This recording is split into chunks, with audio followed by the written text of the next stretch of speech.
Here's a game changer for digital identity management. Google Wallet now supports Puerto Rico IDs on Android, marking a significant step forward in accessibility and convenience. But here's where it gets even more exciting.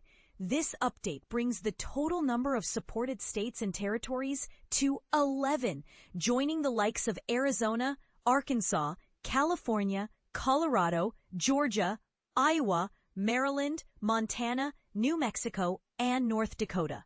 This expansion isn't just about numbers. It's about making life easier for millions of users who can now carry their IDs digitally with a unique design featuring the iconic Coqui frog and an official seal in the bottom left corner.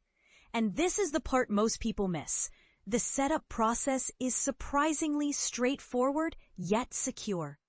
After opening the Google Wallet app and tapping the floating action button, FAB, to add your ID, you'll be guided to take photos of the front and back of your physical card, along with a short video of your face for verification. This data is sent to the Puerto Rico Department of Transportation and Public Works, DTOP, for review, which typically takes just a few minutes. Once approved, you'll receive a notification and an email confirmation. No more waiting in long lines or dealing with paperwork. Here's how it works in real-world scenarios.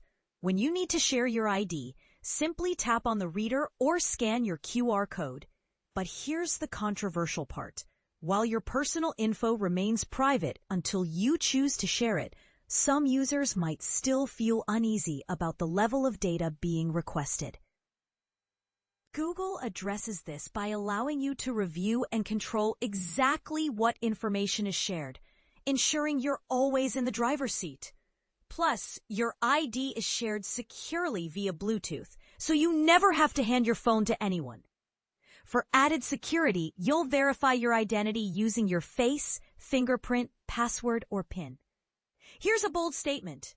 Despite this digital convenience, Google still emphasizes that your physical ID card is required by law. So, while your digital ID is accepted in some airports by the TSA, don't leave your wallet at home just yet. This raises a thought-provoking question. Are we truly ready for a fully digital ID system? Or is the physical card here to stay? Let's discuss in the comments. To use this feature, your device must be running Android 8 or higher, have a screen lock enabled, and support Bluetooth and nearby devices. If you ever need to remove your ID, it's as simple as navigating to your Google account settings and deleting it, either directly from the app or remotely via myaccount.google.com. Keep in mind, as a private pass, your ID isn't synced to the cloud and remains on a single device. Here's a quick step-by-step guide to deleting your digital ID. 1. Tap Personal Info. 2. Scroll to Digital ID. 3. Tap Manage Digital ID. 4. Next to the ID you want to remove, tap Delete. 5. FTC. We use income-earning auto affiliate links. More. https:///affiliate